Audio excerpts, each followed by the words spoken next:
I don't know where to start, honestly. I met them when I was a first-year veterinary student, and immediately, I guess just upon hearing about them and the work that they do, I knew why I had come to Davis. It was to meet them and get involved with the work they have been doing for so long.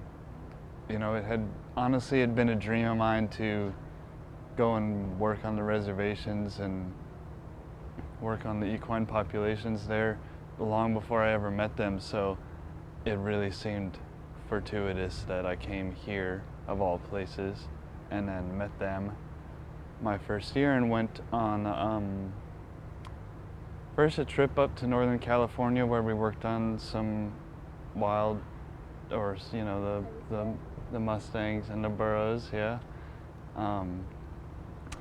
And it was incredible not only to see them work and what an impact they could have in a weekend and how just incredibly skilled and clearly experienced they are, but also knowing that there weren't really anybody else going to be doing this work out there. You know, they're the only folks around who are going to commit themselves to this kind of stuff, and it's needed.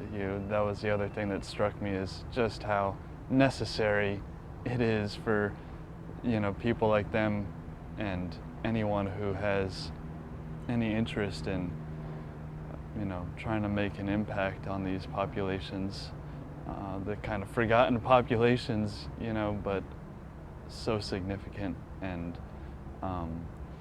also just being able to, you know, consider the ethical dilemmas that are, you know, so much a part of being a veterinarian and caring about equines in this country. You know, there are a lot of them that need attention, and so we not only did days of hard work, but also had the hard conversations at the end of the day and shed tears and wondering, you know, as much of an impact it seemed that to me that they were making, the question remains at the end of the day, you know, there's always more to be done.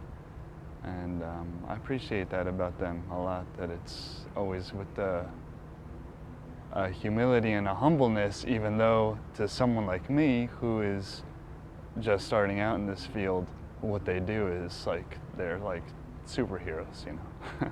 Just knowing that there's people like that out there who are committed to doing this kind of work keeps me inspired. That it's not about, you know, self-aggrandizement or making money. It's really truly about the animals and caring for the creatures that need it and the populations that need the service.